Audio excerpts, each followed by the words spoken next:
Hi, welcome back to Megan's Kitchen. Today I am going to be working with a lot of our vegetables that we received from Vegetable Club.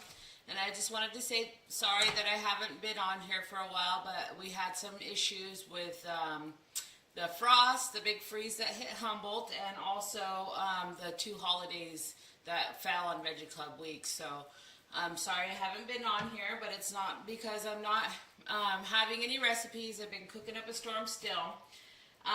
If you like my beautiful apron that I'm wearing, I picked this up at the Hoopa Bazaar over the holidays, and it was made by Alice Ammon, and I picked it up for 20 bucks. So if you want more information about Alice, I have her business card. I could post it on the Facebook page if you guys are interested.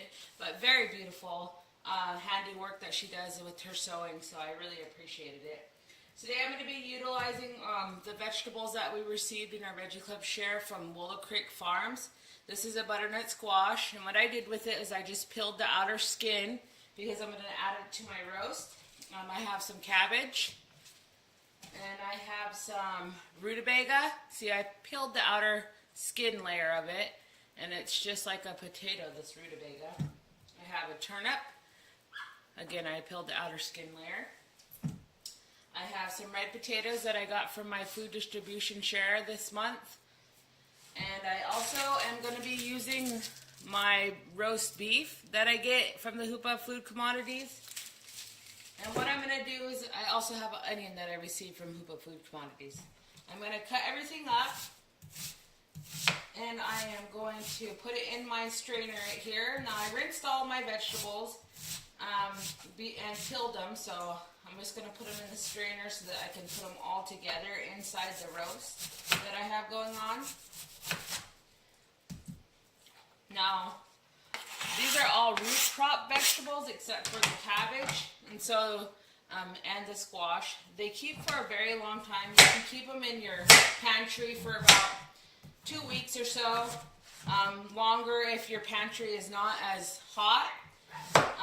If you have a cooler pantry, you probably can keep it for a month to 2 months. So it's a really good vegetable to store. So I cut my butternut squash into small cubes. Oops, dropped some. And this is a daikon. I didn't show you what it was, but it's a radish. It's called a daikon radish, and I peeled the outer layer again and cut the top off. I'm going to dice that up.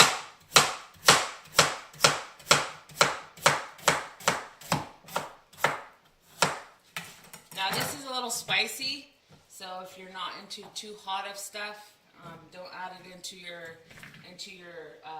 roast.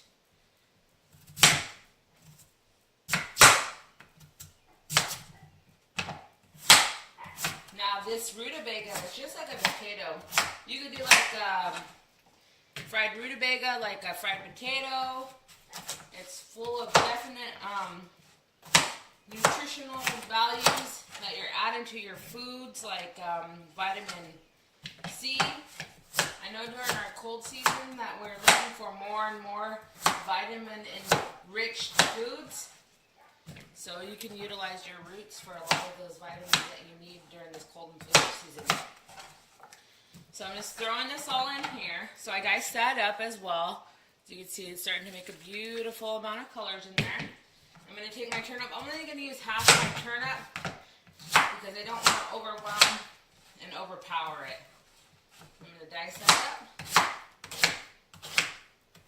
All of these vegetables are good raw.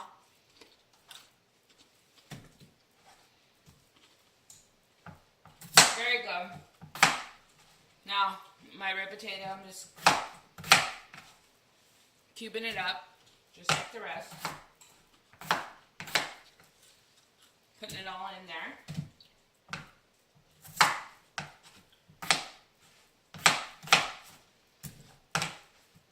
Very good as a cook to sample all your foods and vegetables as you're putting it in, so you can find out the flavor profiles of each vegetable and how they'll taste to get a better idea of what they're going to taste like in your food. So you can see all those beautiful colors. I got some oranges, I got some light oranges, I got some reds, all kinds of different colors. Now I'm going to add my cabbage.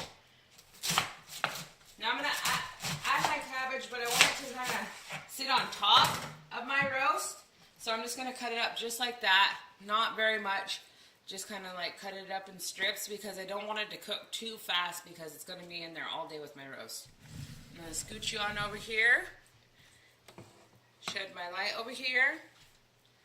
Over here I have my roast in my crock pot.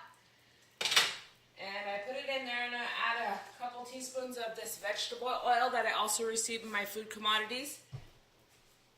And I'm using the cap to do a couple tablespoons worth. Just enough to coat it so that you won't be burning just nothing because you got to wait for all those juices to start boiling up so that all this stuff won't burn or stick to the sides. I'm going to add a couple spoonfuls of this minced garlic that I get at Costco. If you have regular garlic laying around, I'd recommend adding it too. Garlic always adds more vitamins and minerals, especially during this cold and flu season, to help you out.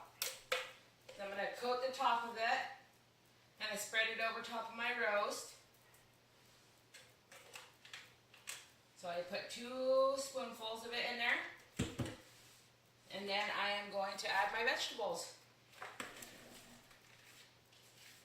Now it's 11 o'clock now, my time.